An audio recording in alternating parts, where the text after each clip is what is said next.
നമ്മൾ കണ്ണൂർ ചെറുപുഴയിൽ പ്രളയജലത്തിൽ ഒറ്റപ്പെട്ടു പോയ ഒരാളെ രക്ഷിക്കാൻ ശ്രമിക്കുന്നതിനിടയിൽ ജീവൻ പൊലിഞ്ഞ തിരുവനന്തപുരം കല്ലിയൂർ സ്വദേശിയും ദുരന്ത രക്ഷാപ്രവർത്തന പരിശീലകനുമായ ആർ രാജേഷിൻ്റെ വിയോഗം വലിയ വേദനാജനകമാണ്. മുൻപും പ്രളയകാലത്ത് ഇദ്ദേഹം ഈ ദുരന്തമുഖങ്ങളിലെല്ലാം രക്ഷാപ്രവർത്തനം നടത്തിയിട്ടുള്ള ഒരാൾക്ക് സ്വന്തം ജീവൻ തണവൽഗണിച്ചാണ് അദ്ദേഹം മറ്റൊരാൾക്ക് ജീവൻ്റെ രാജേഷിൻ്റെ കുടുംബാംഗങ്ങളുടെയും ദുഃഖത്തിൽ പങ്കുചേരുന്നു. അദ്ദേഹത്തിന് സംസ്ഥാനത്തിൻ്റെ ബഹുമതി സ്റ്റേറ്റ് ഓണർ അദ്ദേഹത്തിന് നൽകാൻ തീരുമാനിച്ചിട്ടുണ്ട്. അദ്ദേഹത്തിൻ്റെ പൂർത്തിയാകാത്ത വീട് പൂർത്തിയാക്കി കൊടുക്കാനും ഉള്ള തീരുമാനമെടുത്തിട്ടുണ്ട്. ഇന്നത്തെ മന്ത്രിസഭാ യോഗത്തിലെ ചില പ്രധാനപ്പെട്ട തീരുമാനങ്ങൾ 2024 തൃശ്ശൂർ ജില്ലയിലുണ്ടായ കാലവർഷത്തിലും ഉരുൾപൊട്ടലിലും വീട് നഷ്ടപ്പെട്ട ധനസഹായം ലഭിക്കാൻ ബാക്കിയുള്ള 248 ഗുണഭോക്താക്കൾക്ക് മുഖ്യമന്ത്രിയുടെ ദുരിതാശ്വാസ നിധിയിൽ നിന്നും ധനസഹായം അനുവദിക്കാൻ തീരുമാനിച്ചു. പിന്നെ പോലീസ് കംപ്ലയിൻറ്റ് അതോറിറ്റി ചെയർപേഴ്സണായിട്ട് റിട്ടയേർഡ് ജസ്റ്റിസ് CN രാമചന്ദ്രൻ അവരെ നിയമിച്ചു. നമ്മൾ വേറെ പുതിയ ചില കാര്യങ്ങൾ അത് മന്ത്രിസഭാ യോഗത്തിലല്ല, 2026-27 സാമ്പത്തിക വർഷം, ഈ സാമ്പത്തിക വർഷത്തിലെ തദ്ദേശ സ്ഥാപനങ്ങൾക്ക് കൊടുക്കേണ്ട വികസന ഫണ്ടിൻ്റെ ഒന്നാം ഗഡു 2029,15 രൂപ നൽകാൻ തീരുമാനിച്ചു. കഴിഞ്ഞ സർക്കാർ മൂന്നാം ഗഡു നൽകിയിരുന്നില്ല. ഈ സാഹചര്യത്തിൽ കഴിഞ്ഞ വർഷത്തെ സ്പിൽ ഓവർ പദ്ധതികൾക്കായുള്ള തുക മുനിസിപ്പാലിറ്റികൾക്ക് 136 കോടിയും കോർപ്പറേഷനുകൾക്ക് 188 കോടിയും അധികമായി നൽകും. 16ാം ധനകാര്യ കമ്മീഷൻ്റെ അർബൻ റൂറൽ ഗ്രാൻറ്റുകളിലെ അസന്തുലിതാവസ്ഥ സംസ്ഥാനത്തെ നഗര തദ്ദേശ സ്ഥാപനങ്ങളിൽ ഒരു പ്രതിസന്ധി ഉണ്ടാക്കിയിട്ടുണ്ട്. ഇത് പരിഹരിക്കാൻ വേണ്ടി കൂടിയിട്ടാണ് മുനിസിപ്പാലിറ്റികൾക്കും കോർപ്പറേഷനുകൾക്കുമായിട്ട് 312 കോടി രൂപ അധികമായിട്ട് നൽകുന്നത്. അതുപോലെ പാചക തൊഴിലാളികളുടെ വേതനം 44 കോടി അനുവദിച്ചു. ഇപ്പോൾ വർദ്ധിപ്പിച്ച ഇതടക്കം 2 ദിവസത്തിനുള്ളിൽ അവരുടെ അക്കൗണ്ടിൽ എത്താൻ വേണ്ടിയിട്ടുള്ള തീരുമാനം നമ്മൾ എടുത്തിട്ടുണ്ട്. കാലവർഷ കെടുതിയെ സംബന്ധിച്ച ഏറ്റവും പുതിയ വിവരം 462 ക്യാമ്പുകളാണ് സംസ്ഥാനത്ത് പ്രവർത്തിക്കുന്നത്. അതിൽ 27,048 പേര് ക്യാമ്പിലുണ്ട്. അതിൽ പത്തനംതിട്ടയിലെ 157, ആലപ്പുഴയിലെ 81, കോട്ടയത്ത് 154. ഇതാണ് ഏറ്റവും പ്രധാനപ്പെട്ട 3 ജില്ലകളിൽ ഏറ്റവും കൂടുതൽ ക്യാമ്പുള്ളത്. മറ്റതെല്ലാം 10 ബന്ധപ്പെട്ട് മാത്രമാണുള്ളത്. നമുക്ക് ഇതുവരെ റിപ്പോർട്ട് ചെയ്യപ്പെട്ടിട്ടുള്ള മരണങ്ങൾ 26 ആണ്. 11 പേർക്ക് അപകടം പറ്റിയിട്ടുണ്ട്. 4 പേര് മിസ്സിംഗ് ആണ്. അതുപോലെ 1882 ഹെക്ടർ കൃഷി സ്ഥലത്ത് നാശനഷ്ടം ഉണ്ടായിട്ടുണ്ട്. ഒരു 67.44 കോടി രൂപ ഇപ്പോഴത്തെ പ്രാഥമിക വിവരങ്ങൾ അനുസരിച്ച് നഷ്ടമുണ്ടായിട്ടുണ്ട്. 67.44 കോടി രൂപയാണ് പ്രാഥമിക റിപ്പോർട്ട് നാശനഷ്ടങ്ങളുടെ. ഫൈനൽ റിപ്പോർട്ട് വരുമ്പോൾ കുറച്ചുകൂടി കൂടും. ഇപ്പോൾ ഉള്ളത് ടോട്ടൽ നാശനഷ്ടം 1882 ഹെക്ടർ സ്ഥലത്താണ് കൃഷിനാശം ഉണ്ടായിരിക്കുന്നത്. കൃഷിനാശത്തിൻ്റെ ക്രോപ്പ് ഏരിയ ഡാമേജ് ആയിട്ടുള്ളത് അത് 23,537 കർഷകരെ അത് ബാധിച്ചിട്ടുണ്ട്. അപ്പോൾ സുപ്രധാനമായ ചില തീരുമാനങ്ങൾ കൂടി ക്യാബിനറ്റ് അംഗീകാരം നൽകിയിട്ടുണ്ട്. ഒന്ന്, നേരത്തെ പറഞ്ഞതുപോലെ മരണപ്പെട്ടവർക്ക് 8 ലക്ഷം രൂപ, 4 ലക്ഷം രൂപ SDRFൽ നിന്നും 2 ലക്ഷം രൂപ CMDRFൽ നിന്നും 2 ലക്ഷം രൂപ PMNRFൽ നിന്നും ഉൾപ്പെടെ 8 ലക്ഷം രൂപ മരിച്ചവർക്ക് കൊടുക്കും. അതുപോലെ ഈ വീട്ടിൽ വെള്ളം കയറിയ എല്ലാവർക്കും, അത് ഞാൻ പ്രത്യേകം പറയുന്നു, ഇപ്പോൾ കുറേ ആളുകൾ വന്ന് ക്യാമ്പിൽ രജിസ്റ്റർ ചെയ്യുന്നുണ്ട്. ക്യാമ്പിലെ രജിസ്ട്രേഷൻ അനുസരിച്ചിട്ടല്ല കൊടുക്കുന്നത്. ക്യാമ്പിൽ വരാത്തവർക്കും വീട്ടിൽ വെള്ളം കയറിയവർക്ക് കൊടുക്കും. ക്യാമ്പിൽ വന്നു എന്നതിൻ്റെ പേരിൽ വീട്ടിൽ വെള്ളം കയറിയിട്ടിലേക്ക് കൊടുക്കില്ല. ഇങ്ങനെ തെറ്റായ ധാരണ പരക്കുന്നുണ്ട്. ചിലപ്പോൾ കുറേ ആളുകൾ വന്ന് രജിസ്റ്റർ ചെയ്യുന്നുണ്ട്. അപ്പോൾ വീട്ടിൽ വെള്ളം കയറിയ എല്ലാവരുടെയും വില്ലേജ് ഓഫീസറുടെ ഉദ്യോഗസ്ഥന്മാരുടെയും റിപ്പോർട്ട് അനുസരിച്ച് അവർക്ക് എല്ലാവർക്കും 10,000 രൂപ അവർക്ക് കൊടുക്കും. പിന്നെ മരിച്ചവരുടെ സംസ്കാര കർമ്മങ്ങൾ നടത്തുന്നതിന് വേണ്ടിയിട്ട് ഒരു 10,000 രൂപ അനുവദിച്ചിട്ടുണ്ട്. നേരത്തെ മുഴുവൻ ഡാമേജായ വീടുകൾക്ക് കൊടുത്തുകൊണ്ടിരുന്നത് 4 ലക്ഷം രൂപയാണ്. അത് 6 ലക്ഷം രൂപയാക്കി അത് വർദ്ധിപ്പിച്ചിട്ടുണ്ട്. പിന്നെ വീടും സ്ഥലവും പൂർണ്ണമായി നഷ്ടപ്പെട്ടു. കാരണം അവിടെ വീട് വെക്കാൻ പറ്റാത്ത അവസ്ഥ ഉണ്ടാവും ഈ ലാൻഡ് സ്ലൈഡും ലാൻഡ് സ്ലിപ്പൊക്കെ ഉണ്ടായ സ്ഥലത്ത്. അവിടെ നേരത്തെ കൊടുത്തിരുന്നത് 6 ലക്ഷം രൂപ സ്ഥലം മേടിക്കാനും 4 ലക്ഷം രൂപ വീടിനുമാണ്. 10 ലക്ഷം, അത് 12 ലക്ഷം രൂപയാക്കി അത് വർദ്ധിപ്പിച്ചിട്ടുണ്ട്. പിന്നെയുള്ള ഒരു 300 രൂപ വെച്ച് ഒരു കുടുംബത്തിലെ ഒരു റേഷൻ കാർഡിലെ 2 പേർക്ക് 300 രൂപ വെച്ച് ഡെയിലി കൊടുക്കും. അതുപോലെ അവർക്ക് അല്ലല്ല, അത് അവിടെ ഈ വീട്ടിൽ ബുദ്ധിമുട്ടുള്ളവർക്ക്, ഇങ്ങനെ വെള്ളം കയറി പ്രയാസപ്പെട്ടവർക്ക്, അതേപോലെ തന്നെ തിരിച്ചു വീട്ടിലേക്ക് പോയി അവിടെ താമസിക്കാൻ പറ്റാത്തവർക്ക്, അവർക്ക് ആ വീട്ടിൽ താമസിക്കാൻ പുതിയ വീട്ടിലോ അല്ലെങ്കിൽ ആ വീട് റെഡിയാവുന്നതുവരെ താമസിക്കാൻ വേണ്ടിയിട്ട് മാസം റെൻറ്റ് കൊടുക്കാൻ വേണ്ടിയിട്ടുള്ള തീരുമാനം അതെടുത്തിട്ടുണ്ട്. അത് വീട്ടിൽ വെള്ളം കയറി ആകെ ഇതെല്ലാം നാശനഷ്ടം സംഭവിച്ചവർക്കാണ്. ഒരു കുടുംബത്തിലെ 2 പേർക്ക്. അങ്ങനെയാണ് നേരത്തെ അതിൻ്റെ ഒരു സ്റ്റാൻഡേർഡ് പ്രൊസീജിയർ. ഇനി നമ്മൾ പുതിയതായിട്ട് വേറൊരു കാര്യം കൂടി ചെയ്തിട്ടുണ്ട്. നമുക്ക് ഈ ക്രോപ്പ് അസിസ്റ്റൻസ്, അതായത് കൃഷിനാശം ഉണ്ടായാലുള്ള നഷ്ടം വളരെ തുച്ഛമായ തുകയാണ്, വർഷങ്ങൾക്ക് മുമ്പ് തീരുമാനിച്ചിട്ടുള്ളതാണ്. കഴിഞ്ഞ ദിവസം ഞാൻ പറഞ്ഞു, 2.5 ഏക്കർ സ്ഥലം, 1 ഹെക്ടർ സ്ഥലം നെൽകൃഷി നാശം ഉണ്ടായ 13,500 രൂപയാണ്. അങ്ങനെ പലതിനും വളരെ ചെറുതാണ്, കാരണം കേന്ദ്രത്തിൽ നിന്ന് കിട്ടുന്ന തുക ചെറുതാണ്. പക്ഷേ അത് നമ്മൾ 25% വർദ്ധിപ്പിക്കാൻ വേണ്ടി തീരുമാനിച്ചിട്ടുണ്ട് ഇപ്രാവശ്യം. 25%. അത് നമ്മൾ തന്നെ, സ്റ്റേറ്റ് തന്നെ കൊടുക്കും 25%. പിന്നെ പുതിയതായിട്ട് ചെയ്യുന്നത് ഇതുവരെ കൊടുക്കാത്തതാണ്. ധാരാളം കടകൾ വെള്ളം കയറി നശിച്ച് അവരുടെ നാശനഷ്ടങ്ങൾ ഉണ്ടായി അവരുടെ ഉപജീവന മാർഗം നഷ്ടപ്പെട്ടിട്ടുണ്ട്. ആദ്യമായി അങ്ങനെ വെള്ളം കയറി കടകൾ നശിച്ചവർക്ക് ഓരോ കടയ്ക്കും 10,000 രൂപ പ്രത്യേകമായി കൊടുക്കാൻ തീരുമാനം പുതിയതായിട്ട്. ധാരാളം കടകളുണ്ട് ഇപ്പോൾ പത്തനംതിട്ട ജില്ലയിലും ബാക്കിയുള്ള സ്ഥലത്തും ഈരാറ്റുപേട്ടയിലും പല സ്ഥലത്തും ഭയങ്കര സങ്കടമാണ്. 2018-ലും 2019-ലും ഒക്കെ വെള്ളം കയറി നശിച്ചിട്ടും അവർക്കൊന്നും കിട്ടിയിട്ടില്ല. ഉപജീവന മാർഗമാണ്, സാധാരണക്കാരായ ആളുകളാണ് കൂടുതലുള്ളത്.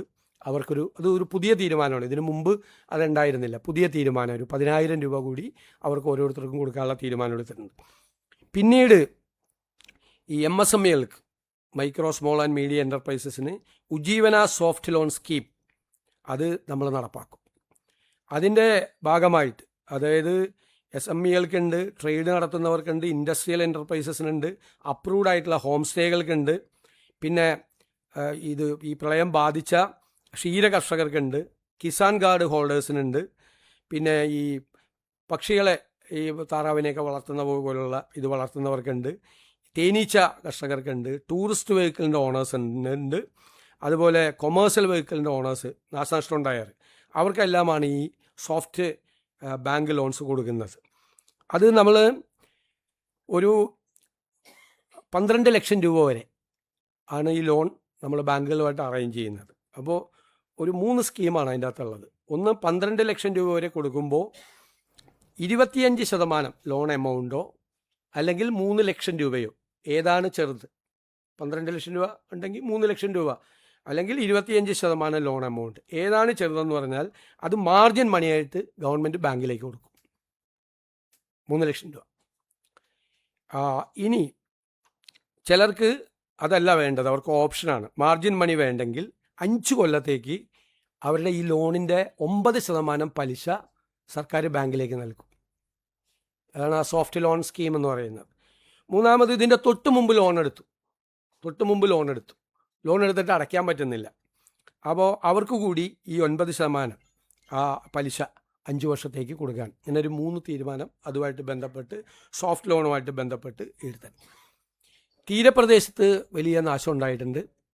അപ്പോൾ അവിടെ ഈ പരമാവധി സ്ഥലത്ത് കടൽ ഭിത്തി പണിയാനുള്ള സ്കീമുകളൊക്കെ വേഗത്തിലാക്കാൻ തീരുമാനിച്ചിട്ടുണ്ട്. ആവശ്യമായ സ്ഥലത്ത് ജിയോ ബാഗുകൾ കൊടുക്കാൻ വേണ്ടിയിട്ട് നിർദ്ദേശം ഇറിഗേഷൻ ഡിപ്പാർട്ട്മെൻറ്റിന് കൊടുത്തിട്ടുണ്ട്. മത്സ്യത്തൊഴിലാളികളുടെ വർഷങ്ങളായിട്ടുള്ള ഒരു പരാതിയാണ് ഈ പുനർഗേഹം പദ്ധതിക്ക് തുച്ഛമായ തുകയാണ് കിട്ടുന്നത്, അവർക്ക് ഭയങ്കര പ്രയാസമാണ്. ആ പദ്ധതി ഒരു പുതിയ പദ്ധതിയായിട്ട് അത് ഉടൻ തന്നെ അത് പ്രഖ്യാപിച്ചു. അവർക്കുള്ള സഹായം, അവരുടെ പരാതികൾ പരിഹരിച്ച്, മത്സ്യത്തൊഴിലാളികളുടെ ആ പദ്ധതിയെക്കുറിച്ചുള്ള പരാതികളെല്ലാം പരിഹരിച്ച് തുക വർദ്ധിപ്പിക്കുന്ന കാര്യം അതിൻ്റെ പ്രപ്പോസൽ തരാൻ പറഞ്ഞിട്ടുണ്ട്. അതനുസരിച്ചിട്ടുള്ളൊരു പുതിയ പദ്ധതി അവർക്ക് വേണ്ടിയിട്ട്, മത്സ്യത്തൊഴിലാളികൾക്ക് വേണ്ടി അവർക്ക് പ്രഖ്യാപിക്കും. ഇതാണ് അതെ ഭവന പദ്ധതി. പിന്നെ അടുത്ത 5 ദിവസത്തേക്കുള്ള കാലാവസ്ഥാ പ്രവചനം നിങ്ങൾക്ക് കിട്ടിക്കാണും. കേരളത്തിൽ ഒറ്റപ്പെട്ട ഇടങ്ങളിൽ ഇന്ന് മുതൽ 5-ാം തീയതി മുതൽ 8-ാം തീയതി വരെ ശക്തമായ മഴയ്ക്കും ഓഗസ്റ്റ് 5-6 തീയതികളിൽ ഒറ്റപ്പെട്ട ഇടങ്ങളിൽ ശക്തമായ കാറ്റിനും സാധ്യത ഉണ്ടെന്ന് കേന്ദ്ര കാലാവസ്ഥാ വകുപ്പ് അറിയിച്ചിട്ടുണ്ട്. ഇന്നും നാളെയും ഓറഞ്ച് അലർട്ടാണ്. 5-ാം തീയതി പത്തനംതിട്ട, ആലപ്പുഴ, കോട്ടയം, ഇടുക്കി, എറണാകുളം, കോഴിക്കോട്, വയനാട്, കാസർഗോഡും 6-ാം തീയതി പത്തനംതിട്ട, കോട്ടയം, ഇടുക്കി, എറണാകുളവും. യെല്ലോ അലർട്ട് 5-ാം തീയതി തിരുവനന്തപുരം, കൊല്ലം, തൃശ്ശൂർ, പാലക്കാട്, മലപ്പുറമാണ്. ബാക്കി 6-ാം തീയതി ബാക്കി ജില്ലകളിലും ആണ് ഇത് കൊടുത്തിരിക്കുന്നത്. അതെല്ലാം വില്ലേജ് ഓഫീസുകളിൽ നിന്ന് കളക്ട് ചെയ്ത് വരുമല്ലോ. കൃഷിനാശത്തിൻ്റെ അഗ്രികൾച്ചർ ഡിപ്പാർട്ട്മെൻറ്റും ഒരു സ്റ്റാൻഡേർഡ് പ്രൊസീജിയർ ഉണ്ട്. അതിന് ആ നഷ്ടമുണ്ടായിരിക്കുന്ന കടകളുടെ എണ്ണം തരാൻ നമ്മൾ ആവശ്യപ്പെട്ടിട്ടുണ്ട്.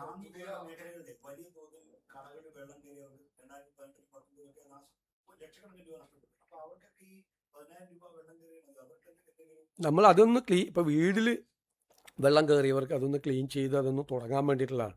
ഈ 10,000 രൂപയാണ് നമ്മൾ ചെയ്യുന്നത്. ഒപ്പം ഈ ലോണിൻ്റെ ഈ സോഫ്റ്റ് ലോൺ അതാണ് ഇപ്പോൾ ചെയ്യുന്നത്. ഈ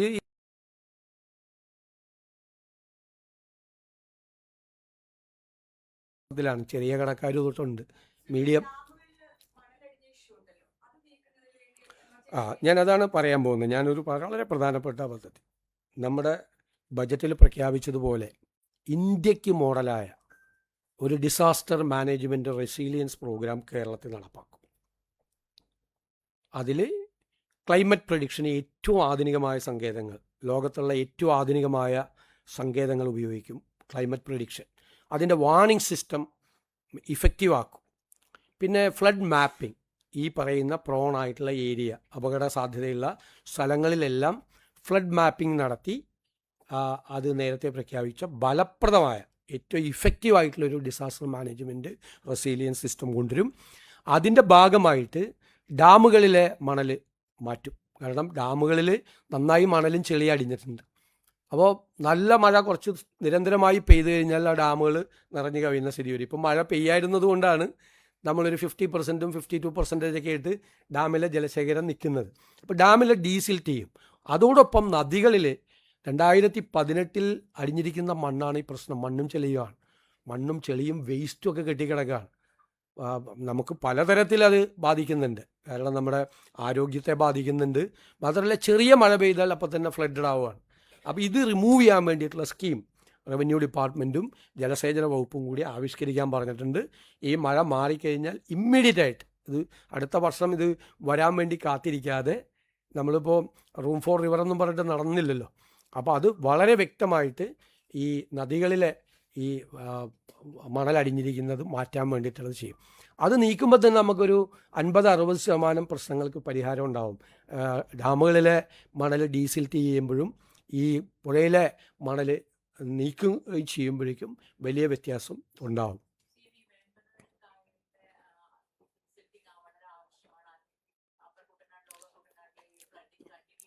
വളരെ പ്രശ്നമാണ്, വളരെ ഗുരുതരമായ പ്രശ്നമാണ്. ഇപ്പോൾ തന്നെ നമ്മൾ ഏകദേശം 90ഓളം ഷട്ടറുകൾ തുറന്നിട്ടാണ് കുട്ടനാട് ഇത്രയെങ്കിലും ഉണ്ടായുള്ളൂ എന്ന് പറയാൻ പറ്റുന്നത്. അത് തുറക്കും. വേമ്പനാട് കായലിൽ ഡ്രഡ്ജ് ചെയ്യേണ്ടി വരും. അതുപോലെ പമ്പയിലും വ്യാപകമായിട്ട്, അതാണ് പമ്പയിലെ പ്രശ്നമാണല്ലോ ഈ ഒരുപാട് സ്ഥലങ്ങളിൽ വിഷയം ഉണ്ടാകുന്നത്. അത് വളരെ ശ്രദ്ധിക്കും. പിന്നെ ഡാം മാനേജ്മെൻറ്റിന് ഏറ്റവും ആധുനികമായ സംവിധാനം. ഇപ്പം ഡാം മാനേജ്മെൻ്റ് എന്ന് വെച്ചാൽ ഡാമിലേക്കുള്ള വെള്ളത്തിൻ്റെ ഇൻഫ്ലോ, അതിൻ്റെ ഔട്ട്ഫ്ലോ, ക്യാച്ച്മെൻ്റ് ഏരിയയിലെ മഴയുടെ അളവ്, ആ മഴ പെയ്യാനുള്ള സാധ്യത, പിന്നെ റിവർ വാലിയിലെ താഴെയുള്ള റിവർ വാലിയിലെ വെള്ളത്തിൻ്റെ നില, അവിടെ മഴ പെയ്യാനുള്ള സാധ്യത, ഇത്രയും കാര്യങ്ങൾ കണക്ട് ചെയ്തിട്ടാണ് ഡാം മാനേജ്മെൻറ്റ്. ഡാം തുറക്കുന്നത് അത് ഏറ്റവും ഫലപ്രദമായി അതൊരു AI ഡ്രിവൺ സംവിധാനം ഉണ്ടാക്കിയിട്ടുള്ള ഒരു ഡാം മാനേജ്മെൻറ്റ് സിസ്റ്റം കൂടി നമ്മൾ ചെയ്യും. അതിൻ്റെയും പ്രവർത്തനങ്ങൾ നമ്മൾ ആരംഭിച്ചിട്ടുണ്ട്. ബജറ്റിൽ പ്രഖ്യാപിച്ചതാണ്.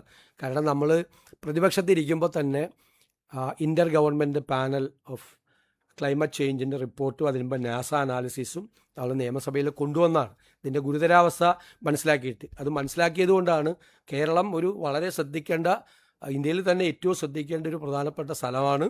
അറബിക്കടലും പഴയതുപോലെയല്ല, വലിയ മാറ്റമുണ്ടായി ഓക്കിക്കെല്ലാം ശേഷം. ഇതെല്ലാം കണക്കാക്കിയിട്ടുള്ള ഏറ്റവും സയൻറ്റിഫിക് ആയിട്ടുള്ള, ഏറ്റവും ശാസ്ത്രീയമായും ഫലപ്രദമായിട്ടുള്ള ഒരു സംവിധാനം. നമ്മുടെ ഒരു സ്വപ്നം, ആഗ്രഹം, അത് ഇന്ത്യക്ക് തന്നെ മോഡലായിട്ടുള്ള ഒരു റെസിലിയൻസ് സിസ്റ്റം നമ്മൾ കൊണ്ടുവരണമെന്നാണ്. അതിൻ്റെ നടപടിക്രമങ്ങൾ ആരംഭിച്ചിട്ടുണ്ട്. വിവിധ ഡിപ്പാർട്ട്മെൻറ്റുകളെ ഏകോപിപ്പിച്ചുകൊണ്ടുള്ള ഫലപ്രദമായ ഒരു പോളിസിയും പ്രഖ്യാപിക്കും, അത് നടപ്പിലാക്കുകയും ചെയ്യും.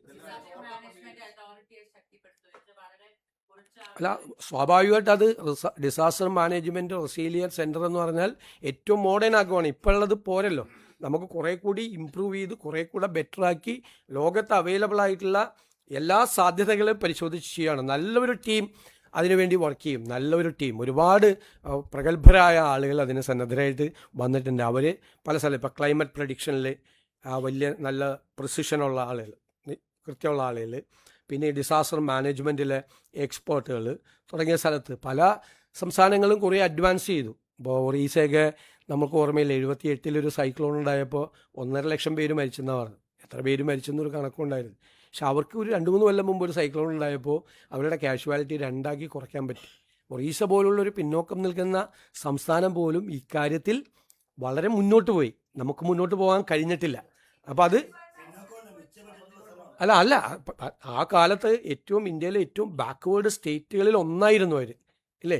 അവരവിടെ നിന്ന് അവരുടെ സിസ്റ്റം, കാരണം എപ്പോഴും ഭയങ്കര പ്രശ്നമുള്ള സ്ഥലമായിരുന്നു ഒറീസ. നമ്മളൊക്കെ നമ്മുടെ ചെറുപ്പത്തിലേക്ക് വായിച്ച് നമുക്കറിയാവുന്ന ഭയങ്കര മാറ്റമാണ്. ഞങ്ങൾ ഒരുപാട് മോഡൽസ് കൂടി എല്ലാ സ്ഥലത്തു നിന്നും നമ്മൾ എടുത്തിട്ടുണ്ട്. നമ്മുടെ ലോക്കലൈസ് ചെയ്ത് കേരളത്തിൻ്റെ ടോപ്പോഗ്രഫിയും മറ്റ് കാര്യങ്ങളും എല്ലാം പരിശോധിച്ച് ഉള്ള ഏറ്റവും ഒരു ഫലപ്രദമായ സിസ്റ്റത്തെക്കുറിച്ചാണ് നമ്മൾ ആലോചിക്കുന്നത്.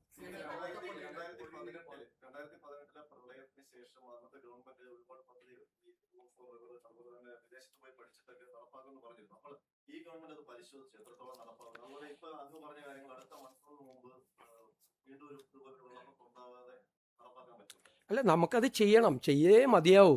കേരളം അത് ചെയ്തേ മതിയാവൂ. ഞാനിപ്പോൾ കഴിഞ്ഞ ഗവൺമെൻറ് ചെയ്യാത്തതിനെക്കുറിച്ച് കുറ്റപ്പെടുത്തലല്ലോ ഇപ്പോഴത്തേത്. നമുക്ക് ചെയ്യണമായിരുന്നു. കാരണം ഓക്കി കഴിഞ്ഞിട്ടുണ്ടായ ഒരു വലിയ മാറ്റം, ഈ ക്ലൈമറ്റ് ചേഞ്ചിലേക്ക് ഉണ്ടായ മാറ്റം പരിശോധിക്കണം. ഞങ്ങൾ അന്ന് നിയമസഭയിൽ പ്രതിപക്ഷത്തിരിക്കുമ്പോഴും ഒരു പൊളിറ്റിക്കൽ സാധനമായിട്ടല്ല ഈ IPCC റിപ്പോർട്ടും കേരളത്തിലുണ്ടായ മാറ്റമാണ്. ആ മാറ്റത്തിനനുസരിച്ച് കേരളം തയ്യാറെടുപ്പ് നടത്തണം. നമ്മൾ പറഞ്ഞില്ലേ, ഇപ്പോൾ റൂം ഫോർ റിവർ എന്നുള്ള ആശയമൊക്കെ നല്ലതാണ്, പക്ഷെ നടപ്പാക്കാൻ പറ്റിയില്ലല്ലോ നമുക്ക്. അതല്ലേ പ്രശ്നം.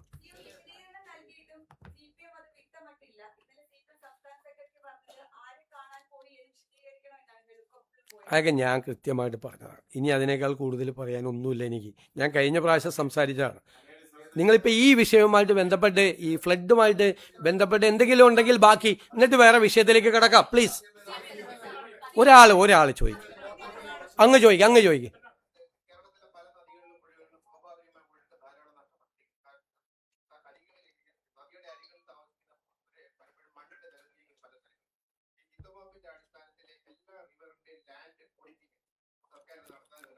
ഉറപ്പായിട്ട് ഇത് അതിൻ്റെ ഭാഗമാണ്. ലാൻഡ് ഓഡിറ്റിങ് നടത്തണം. കുറേ സ്ഥലങ്ങൾ, റിവർ സ്ഥലങ്ങൾ കയ്യേറ്റം നടത്തിയിട്ടുണ്ട്. പിന്നെ ഉള്ളത് ഈ പുഴയിലേക്ക് വരുന്ന ഈ വെള്ളം വരുന്ന കനാലുകൾ, തോടുകൾ, അതെല്ലാം നമ്മൾ ശ്രദ്ധിക്കാൻ വേണ്ടി നമ്മളൊരു രജിസ്ട്രിയുടെ കാര്യം കഴിഞ്ഞാൽ ഞാൻ ക്യാബിനറ്റിൻ്റെ മീറ്റിങ്ങിൽ പറഞ്ഞില്ലേ, അതിൽ ഇതുകൂടി നമ്മൾ ഇൻക്ലൂഡ് ചെയ്തിട്ടുണ്ട് യഥാർത്ഥത്തിൽ. അല്ല, അത് വളരെ പ്രസക്തമായ ചോദ്യം അങ്ങ്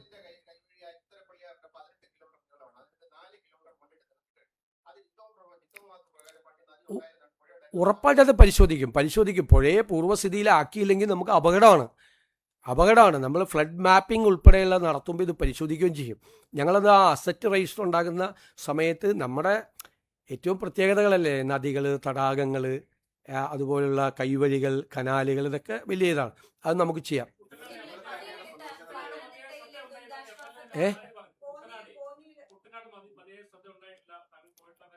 ഞാൻ എല്ലാ സ്ഥലത്തും അതിന് പോയിട്ടില്ലല്ലോ.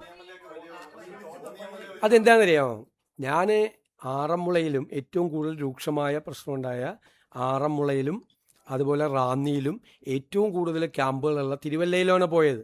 ഞാൻ കോന്നിയിലും പോയില്ല, അടൂരും പോയില്ല. അടൂരും ഉണ്ടായിരുന്നു ഞാൻ. അല്ല, അത് ഞങ്ങളെ MLA-മാരെ ക്ഷണിച്ചിരുന്നില്ല. ആ മീറ്റിങ്ങിൽ എല്ലാ ജില്ലാ കളക്ടറെയും ചാർജുള്ള മന്ത്രിയെയും അവിടെയുള്ള എല്ലാ ഉദ്യോഗസ്ഥന്മാരുടെ, ഞാൻ താഴെ തട്ടിലുള്ള ഉദ്യോഗസ്ഥന്മാരെ വിളിക്കരുതെന്നോട് പറഞ്ഞു മീറ്റിംഗ്. കാരണം ഞാൻ പണ്ട് 2018 ഈ എറണാകുളത്തും തിരുവനന്തപുരത്തും മീറ്റിംഗ് നടക്കുമ്പോൾ താഴെയുള്ള ഉദ്യോഗസ്ഥരെ നമ്മൾ ഈ യോഗത്തിന് മന്ത്രിമാരും നേതാക്കന്മാരും എല്ലാവരും വരുമ്പോൾ മീറ്റിങ്ങിന് വിളിക്കുന്നതിന് എതിരായിട്ട് പറഞ്ഞിട്ടുള്ള ഒരാളാണ്. കാരണം അത് അവിടുത്തെ സിസ്റ്റത്തെ ബാധിക്കും. അതുകൊണ്ട് ജില്ലയിലെ ഹെഡ് മാത്രം, കാരണം അവർക്ക് എന്തെങ്കിലും കംപ്ലയിൻ്റ് ഉണ്ടെങ്കിൽ. എന്നിട്ട് നമ്മൾ ചെയ്തതെന്ന് വെച്ച് കഴിഞ്ഞാൽ നമ്മൾ ജില്ലാ കളക്ടർമാരുടെ മീറ്റിങ്ങിൽ കൊടുത്തു, കൂടുതൽ അധികാരം കൊടുത്തു. അത് ഫോർ ദ ടൈം ബീങ് ഇത് സെറ്റിൽ ചെയ്യാൻ പൈസ കൊടുത്തു. നേരത്തെ ആവശ്യത്തിന് പൈസയുണ്ട്. ഇനി അതല്ല, ഇനി ഭക്ഷണത്തിന് കൂടുതൽ പൈസയായി, ടോയ്ലറ്റ് ഇല്ല, ബയോ ടോയ്ലറ്റ് കൊണ്ടുവരണം. എന്ത് തീരുമാനം എടുക്കാനും ജില്ലാ ഭരണകൂടത്തിന് പൂർണ്ണമായ അധികാരം കൊടുത്തു. അവരെന്ത് തീരുമാനം എടുത്താലും അത് റാറ്റിഫൈ ചെയ്തോളാം. കാരണം ഈ ക്യാമ്പുകൾ 150 പേരിൽ കൂടുതൽ ക്യാമ്പിൽ വന്നപ്പോൾ അവിടെ ഒരു പ്രശ്നം വന്നു. അപ്പോൾ 150 പേരിൽ കൂടുതലുള്ള ക്യാമ്പുകൾ, രണ്ടാമത്തെ ക്യാമ്പുകൾ തുടങ്ങിക്കോളാൻ പറഞ്ഞു. പിന്നെ ഹെൽത്ത് ഡിപ്പാർട്ട്മെൻറ്റിന് കുറേ പ്രശ്നമുണ്ട് ഇല്ലേ? ഹെൽത്ത് ഡിപ്പാർട്ട്മെൻറ്റിന് ആശുപത്രികളിലെ ആളുടെ എണ്ണം കൂടി, അവിടെയും സ്റ്റാഫിൻ്റെ ഷോർട്ടേജൊക്കെ പല അവരത് ചെയ്യുന്നുണ്ട്. എല്ലായിടത്തും ഡോക്ടർമാരുടെ ക്യാമ്പുണ്ട്. അതുകൂടാതെ ഞങ്ങൾ ആ ജില്ലകളിലെ ഈ സ്വകാര്യ ആശുപത്രികളുമായി ബന്ധപ്പെട്ട് പ്രത്യേകമായ ഇപ്പം എല്ലാ ആശുപത്രികളിലും മെഡിക്കൽ ക്യാമ്പ് നടത്തുന്നുണ്ട്. എല്ലാ സ്വകാര്യ ആശുപത്രികളിലെ മെഡിക്കൽ ക്യാമ്പ്. അപ്പോൾ നമ്മളൊന്നുകൂടി നേരിട്ട് പരിശോധിച്ചാണ്. MLA ആരെയും ആ പരിപാടിക്ക് ക്ഷണിച്ചിരുന്നില്ല, കുറച്ച് പേര് വന്നു, അത്രയേ ഉള്ളൂ. അല്ല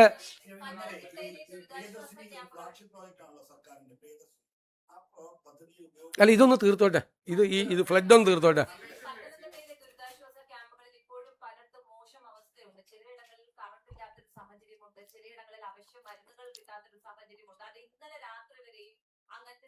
ഒരു സ്ഥലത്തുനിന്നും അങ്ങനെ റിപ്പോർട്ട് ചെയ്തിട്ടില്ല. ഇന്നലെ എല്ലാ ക്യാമ്പുകളിലും ഞങ്ങൾ ഇത്രയും കാര്യങ്ങൾ ശ്രദ്ധിച്ചു. ഒന്ന് ഭക്ഷണം കൃത്യസമയത്ത് കൊടുക്കുന്നുണ്ടോ, ഒന്ന് ലൈറ്റ് ഇലക്ട്രിസിറ്റി അറേഞ്ച്മെൻറ്റ്സ് കറക്റ്റായിട്ട് ഉണ്ടോ, ടോയ്ലറ്റുകൾ കറക്റ്റായിട്ടുണ്ടോ, മെഡിസിൻസ് ഉണ്ടോ, ഡോക്ടർമാരുടെ ക്യാമ്പുണ്ടോ, അവർ രാവിലെയും വൈകുന്നേരവും അവിടെയുള്ള രോഗികളായിട്ടുള്ള ഉൾപ്പെടെയുള്ള ആളുകളെ പരിശോധിക്കുന്നുണ്ടോ. ഈ കൃത്യമായിട്ട് ഒരു പരാതി പത്രം, ഞാൻ അവിടെ നിന്നാണ് വരുന്നത്, ഇന്നലെ ഒരു പരാതിയില്ല. ഏതെങ്കിലും ഒരു സ്ഥലത്ത് പരാതി ഉണ്ടെങ്കിൽ വിളിച്ചു പറഞ്ഞാൽ അത് അഡ്രസ്സ് ചെയ്യാനുള്ള സിസ്റ്റം അവിടെ ഉണ്ട്. പക്കയായിട്ടാണ് അവർ വർക്ക് ചെയ്യുന്നത്. അവരെ നിരാശപ്പെടുത്തല്ലേ. അവർ പല ദിവസവും പലരും ഉറങ്ങിയിട്ട് പോലുമില്ല.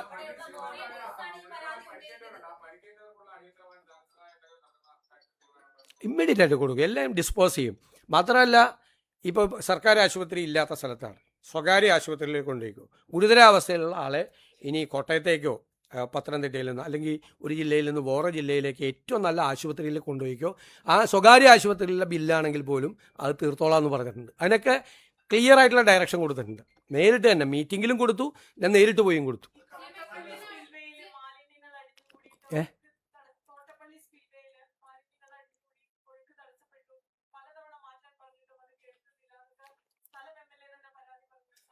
അല്ല, അതെല്ലാം ക്ലിയർ ചെയ്യാൻ പറഞ്ഞിട്ടുണ്ട് എല്ലാ സ്ഥലത്തും. ഇപ്പം നമുക്ക് ഈ ഒരാഴ്ച കൊണ്ട് ഇതെല്ലാം മാറ്റാൻ പറ്റില്ലല്ലോ. മാലിന്യങ്ങൾ അടിഞ്ഞുകൂടുന്നത് മാറ്റാൻ വേണ്ടിയിട്ടുള്ള സംവിധാനം ചെയ്തിട്ടുണ്ട്. ഷട്ടർ തുറക്കാൻ വേണ്ടിയിട്ടുള്ള ചെയ്തിട്ടുണ്ട്. ഷട്ടർ തുറന്നുകൊണ്ടാണ് അവിടെ എല്ലാം മറ്റേ തണ്ണീർമുക്കത്തും എല്ലാ സ്ഥലത്തും ഷട്ടർ തുറന്നുകൊണ്ടാണ്. എന്നാലും അപ്പർ കുട്ടനാട് നമുക്കറിയാമല്ല, പ്രശ്നബാധിതമായ സ്ഥലമാണ്. ഞാൻ വേറെ എന്തെങ്കിലും ചോദിക്കാം, അത് പറഞ്ഞല്ലോ.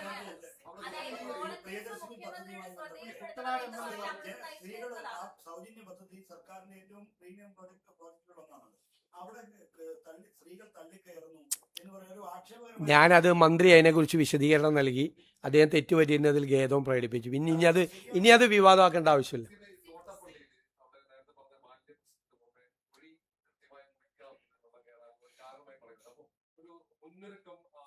അല്ലല്ല, അവിടെ ഏറ്റവും നന്നായിട്ടാണ് അത് ചെയ്തത്. ചെയ്യാൻ പറ്റാവുന്നതിൻ്റെ പരമാവധി അവിടെ നന്നായിട്ട് ചെയ്തു. നമ്മൾ വന്നിട്ട് 2 മാസമല്ലേ ആയുള്ളൂ.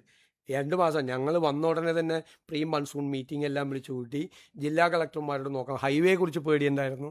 എല്ലാ ജില്ലാ കളക്ടർമാരോട് ഹൈവേയുടെ കുഴപ്പമുള്ള സ്ഥലങ്ങളിൽ പോയി നോക്കാൻ പറഞ്ഞു. ഇതുപോലത്തെ പ്രദേശങ്ങൾ ആലപ്പുഴ ജില്ലാ കളക്ടർക്ക് പ്രത്യേകമായിട്ടുള്ള ഇത് കൊടുത്ത് എല്ലാം ചെയ്തിട്ടുണ്ട്.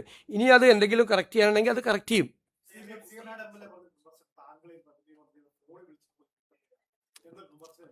അത് ക്യാബിനറ്റ് ഉള്ളപ്പോഴും അദ്ദേഹം വിളിച്ചത് ആണ്. അതെ, ഇപ്പം ഞാനിപ്പോൾ ലിജുവിൻ്റെ മന്ത്രി ലിജുവിൻ്റെ ആലപ്പുഴയിലുള്ള ചാർജുള്ള മന്ത്രി, അദ്ദേഹം കൂടിയ 2 യോഗത്തിൽ ഇദ്ദേഹം പങ്കെടുത്തിരുന്നു. ഇപ്പം അദ്ദേഹം വിളിച്ചിട്ട് കിട്ടിയില്ല എന്ന് പറയുന്നത് ക്യാബിനറ്റ് ഇവിടെ കൂടിക്കൊണ്ടിരിക്കുമ്പോഴാണ്. ലിജുവിൻ്റെ ഫോണിൽ നമ്പർ കിടക്കുന്നുണ്ട്.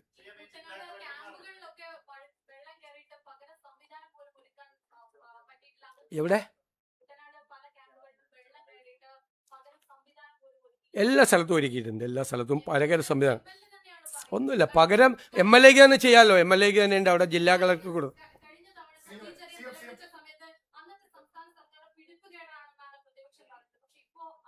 അങ്ങനത്തെ ഒരു വിഷയം അവിടെയല്ല. വെള്ളം കയറിയ സ്ഥലത്ത് വേറെ ക്യാമ്പിലേക്ക് മാറ്റും.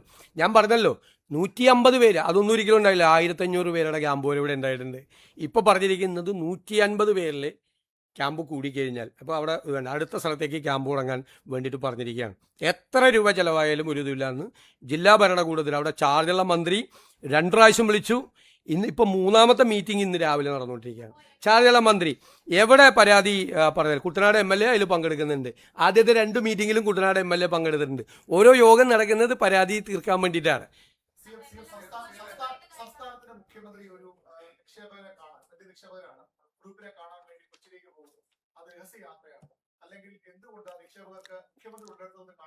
അല്ല, രഹസ്യമായി ചിലരെ കാണേണ്ടി വരും, അല്ലാതെയും കാണേണ്ടി വരും. ചിലപ്പോൾ മുഖ്യമന്ത്രിയെ ഇവിടെ വന്ന് കാണും. ഞാൻ അന്ന് വൈകുന്നേരം എറണാകുളത്തുള്ളതുകൊണ്ട് എറണാകുളത്ത് കാണാമെന്ന് പറഞ്ഞാൽ ഇതൊക്കെ നമ്മൾ കഴിഞ്ഞ പ്രാവശ്യം പറഞ്ഞ അവസ്ഥ. നിങ്ങൾക്ക് നമ്മുടെ സംസ്ഥാനത്തെ ബാധിക്കുന്ന ഗൗരവതരമായ പ്രശ്നങ്ങളുള്ളപ്പോൾ ഇതുപോലത്തെ കുറേ കാര്യങ്ങൾ വിവാദമാക്കാൻ താല്പര്യം. ഇതൊക്കെ കഴിഞ്ഞ പ്രാവശ്യം I have made it very clear. ഇനി വേണ്ട വേറെ ഒന്നും.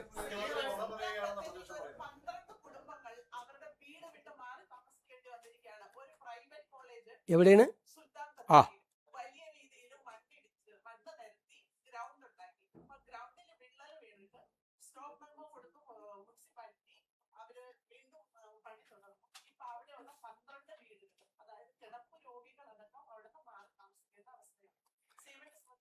ഉറപ്പായിട്ടും അത് അറിഞ്ഞിട്ടുണ്ട്. അവിടെ നിന്നുള്ള മന്ത്രി അത് റിപ്പോർട്ട് ചെയ്തിട്ടുണ്ട്. വേണ്ട നടപടികൾ സ്വീകരിക്കാൻ പറഞ്ഞിട്ടുണ്ട്. അവർക്ക് താമസിക്കാനുള്ള സൗകര്യം അങ്ങനെ വരുമ്പോൾ അവർക്കൊരു വീട്ടിൽ താമസിക്കാൻ പറ്റാവുന്ന സമയം വരെ അവർക്ക് റെൻറ്റ് കൂടി കൊടുത്ത് വീട് താമസിക്കാനുള്ള അറേഞ്ച്മെൻറ്റ്സ് ചെയ്യാൻ പറഞ്ഞിട്ടുണ്ട്. പ്രത്യേകിച്ച് അത് പരിശോധിക്കുകയും ചെയ്യും, നടപടികൾ സ്വീകരിക്കുകയും ചെയ്യും.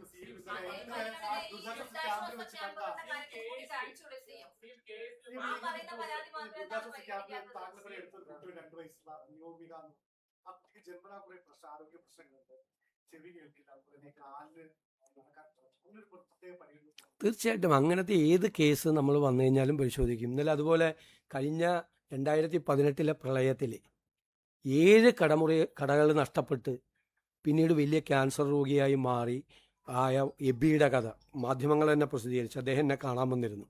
കോടതിയിൽ നിന്ന് പോലും ഡയറക്ഷൻ കൊടുത്താണ് അദ്ദേഹത്തിന് നഷ്ടപരിഹാരം കൊടുക്കാൻ വേണ്ടിയിട്ട്. അപ്പോൾ അദ്ദേഹത്തിൻ്റെ പരാതി കിട്ടിയിരുന്നു. അത്രയും കാര്യങ്ങൾ തീർച്ചയായിട്ടും അത് നമ്മൾ ചെയ്യും. അങ്ങനത്തെ ഏത് വിഷയം വന്നാലും അപ്പോൾ അഡ്രസ്സ് ചെയ്യാനുള്ള ഒരു സംവിധാനം നമുക്കുണ്ട്. പ്രത്യേകമായ ചികിത്സ കൊടുക്കേണ്ട കുട്ടികൾക്ക് കൊടുക്കും. പ്രത്യേകിച്ച് നമ്മൾ ഫിസിക്കലി ഡിസേബിൾഡ് ആയ ആളുകൾക്കൊരു വലിയ പ്രോജക്റ്റ് പ്രഖ്യാപിക്കാൻ വേണ്ടിയിട്ടുള്ള തയ്യാറെടുപ്പുകളാണ്. നോ ബാരിയേഴ്സ് ഉൾപ്പെടെയുള്ള എല്ലാ സ്ഥലങ്ങളിലും സിംഗിൾ കേസ് ഇപ്പോൾ കുട്ടികളുടെ പലയിടത്തും വന്നു. കുട്ടികൾക്ക് അഡ്മിഷൻ ഇപ്പോൾ കൊച്ചിൻ യൂണിവേഴ്സിറ്റിയിൽ ഒരു കുട്ടിക്ക് അവിടെ MBAക്ക് അഡ്മിഷൻ കിട്ടി. MBAക്ക് അഡ്മിഷൻ അവിടെ കിട്ടുകയെന്ന് വെച്ചാൽ written test, interview, group discussion എല്ലാം കഴിഞ്ഞ് ആണ് കിട്ടുന്നത്. അത്രയും പൊട്ടൻഷ്യൽ ആയിട്ടുള്ളൊരു കുട്ടിയാണ്. ഫിസിക്കലി ഡിസേബിൾഡ് ആണെന്നല്ല, 70% ഡിസേബിൾഡാണ്. പക്ഷെ ക്ലാസ് മുകളിലാണ്, കയറാൻ പറ്റില്ല. അപ്പോൾ ഞങ്ങൾ ക്ലാസ് താഴേക്ക് ആക്കിച്ച് യൂണിവേഴ്സിറ്റിയിൽ നിന്ന് പിന്നെ അവിടെ ഒരു ലിഫ്റ്റ് വയ്ക്കാൻ വേണ്ടിയിട്ട് BPCL കൊണ്ടിട്ട് നമ്മളൊരു CSRL പ്രോജക്റ്റും കൊടുത്തു. അതേപോലെ തന്നെ ഒരു ഹയർ സെക്കൻഡറിക്ക് ഫുൾ A+ ഉള്ളൊരു കുട്ടിക്ക് ഒരു സ്കൂളിൽ പ്രശ്നം വന്നു. അത് ലാബ് മുകളിലാണ്, ആ ലാബ് താഴേക്ക് ആക്കിച്ചു. അങ്ങനെ നമ്മുടെ ശ്രദ്ധയിൽപ്പെടുന്ന കാര്യങ്ങൾ, അത് അങ്ങനെ ഒറ്റപ്പെട്ട കേസുകൾ മാത്രം നമ്മൾ അഡ്രസ്സ് ചെയ്താൽ പോരാ. കോമൺ ആയിട്ട് കുറേ കാര്യങ്ങൾ ഇതുപോലത്തെ ശ്രദ്ധയിൽ നമ്മളിപ്പോൾ ഈ വൈകുന്നേരമൊക്കെ വരാൻ പോകുന്ന ആളുകൾ കാണുമ്പോൾ ചിലത് നമ്മൾ വിചാരിക്കും ഇൻഡിവിജ്വൽ കേസാണെന്ന്. അപ്പോൾ 10 പേര് ഒരേപോലത്തെ കാര്യങ്ങൾ വന്ന് പറയുമ്പോഴാണ് നമുക്ക് മനസ്സിലാവുന്നത് അത് ഇൻഡിവിജ്വൽ കേസല്ല, കോമൺ കേസാണ്. ഇപ്പോൾ ഈ പറഞ്ഞ കേസൊക്കെ കോമൺ കേസ്. ഇപ്പോൾ റെയർ ഡിസീസിൻ്റെ മരുന്ന് പുറത്തുനിന്ന് വരുവാണ്. 30 കോടി 40 കോടിയാണ്.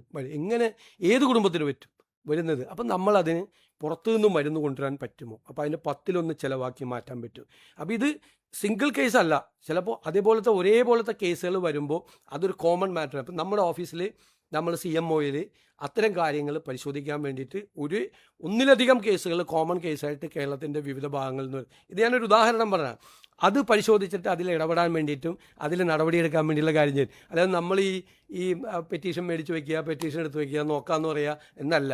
അത് ഓരോന്നും പരിശോധിച്ചിട്ടുള്ളൊരു വലിയ സംവിധാനം നമ്മൾ ചെയ്തിട്ടുണ്ട്. അത് കുറച്ചുകൂടി കഴിയുമ്പോൾ കുറച്ചുകൂടി ഇഫക്റ്റീവ് ആക്കാൻ പറ്റും. കാരണം ഡാഷ്ബോർഡ് കൂടെ വെച്ച് ഡാറ്റ ഡ്രിവൺ ആക്കി കഴിയുമ്പോൾ നമുക്ക് ചിലപ്പോൾ നമ്മുടെ ഒരു ഫോൺ കോളും ഉണ്ട്, ചിലപ്പോൾ നമ്മുടെ ഒരു ഉത്തരവ് കൊണ്ട് ഈ വർഷങ്ങളായി പരിഹരിക്കാതെ കിടക്കുന്ന പ്രശ്നങ്ങൾ പരിഹരിക്കാൻ നമുക്ക് പറ്റും. തീർച്ചയായിട്ടും അക്കാര്യത്തിൽ പ്രത്യേകമായി ശ്രദ്ധിക്കും.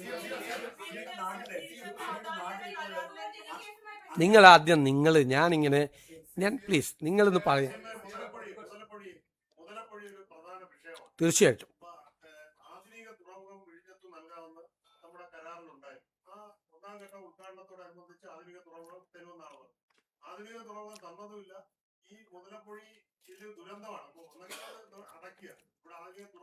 മുതലപ്പൊഴിയെ സംബന്ധിച്ചിട്ടുള്ള അടിയന്തര തീരുമാനം ഉണ്ടാവും. അടുത്ത ആഴ്ച മീറ്റിംഗ് വെച്ചിട്ടുണ്ട്. ഫാദർ യൂജിൻ ബരേരയുടെ നേതൃത്വത്തിൽ അവിടുത്തെ വൈദികർ വന്ന് അവിടെ കണ്ടിരുന്നു. ഞാൻ നേരത്തെ പല പ്രാവശ്യം പോയിരുന്നു. മുതലപ്പൊഴിക്ക് അത്യാവശ്യമായിട്ടുള്ള നടപടികൾ ഇപ്പോൾ സ്വീകരിക്കും, പെട്ടെന്ന് തന്നെ സ്വീകരിക്കും. അതായത് ഷോർട്ട് ടൈമിൽ ചെയ്യേണ്ട കാര്യങ്ങൾ ഇമ്മീഡിയറ്റ് ആയിട്ട് ഈ ആഴ്ച തന്നെ ചെയ്യും. ലോങ് ടൈമിൽ മുതലപ്പൊഴിയിൽ ചെയ്യേണ്ട കുറേ കാര്യങ്ങളുണ്ട്, അതുകൂടി ഏർപ്പെടുത്തും. മുതലപ്പൊഴി ഗവൺമെൻറ്റിൻ്റെ പ്രത്യേക പരിഗണനയിലുണ്ട്.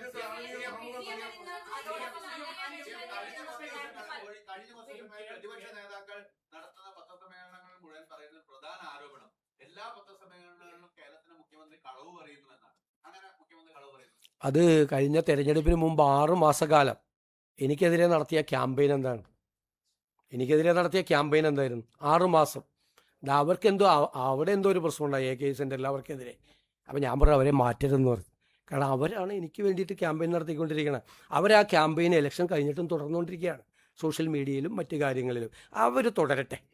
കാരണം കേരളത്തിലെ ജനങ്ങൾ അതിന് നല്ല വിധി എഴുതി മറുപടി കൊടുത്തിട്ടുണ്ട്. എനിക്കെതിരെ വ്യക്തിപരമായി നടത്തി.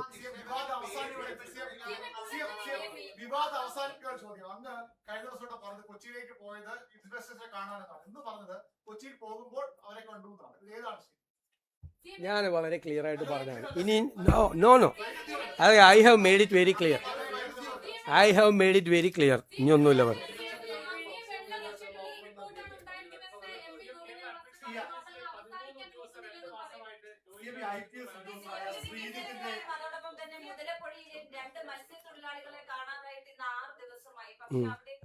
വകുപ്പ് മന്ത്രി പോലും തിരിഞ്ഞു നോക്കുന്നില്ല, രക്ഷാപ്രവർത്തനം ഊർജിതമല്ല എന്നുള്ളതാണ് ആ കുടുംബങ്ങൾ പറയുന്നത്. അവർ വലിയ പ്രതിഷേധത്തിലാണ്.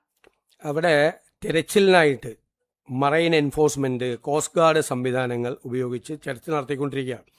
ആഴക്കടലിൽ തെരച്ചിൽ നടത്താനായി കോസ്റ്റ് ഗാർഡിൻ്റെ വെസലുണ്ട്, നേവിയുടെ ഹെലികോപ്റ്റർ ആവശ്യപ്പെട്ടിട്ടുണ്ട്. അവരെത്തി തെരച്ചിൽ നടത്തിയിരുന്നു. ഇതുകൂടാതെ കോസ്റ്റൽ ഗാർഡിൻ്റെ വിഴിഞ്ഞം സ്റ്റേഷൻ കമാൻഡറിൻ്റെ നേതൃത്വത്തിൽ തമിഴ്നാട് കുളച്ചല്ല ആഴക്കടലിലും അങ്ങോട്ട് പോകാൻ സാധ്യതയുണ്ടെന്നോർത്ത് അവിടെയും തെരച്ചിൽ നടത്തുന്നുണ്ട്. കോസ്റ്റ് ഗാർഡിൻ്റെ ചെറുവിമാനങ്ങളും ഹെലികോപ്റ്ററും ആകാശ നിരീക്ഷണം നടത്തുന്നുണ്ട്. ഇതെല്ലാം അവിടെ ചെയ്തുകൊണ്ടിരിക്കുന്നുണ്ട്. നമുക്ക് കിട്ടിയില്ല എന്നുള്ളത് സങ്കടകരമായ കാര്യമാണ്, കുടുംബത്തിൻ്റെ സങ്കടമാണ്. നിങ്ങളത് ഞാൻ അതൊക്കെ ഇതൊക്കെ നമുക്കറിയാമല്ലോ. തീരപ്രദേശത്ത് പഴയ മുഖ്യമന്ത്രി പോയത് ഓർമ്മയുണ്ടല്ലോ, അത് നമുക്കറിയാമല്ലോ. തീരപ്രദേശത്ത് അല്ല ഞാൻ പറഞ്ഞത് ഞാൻ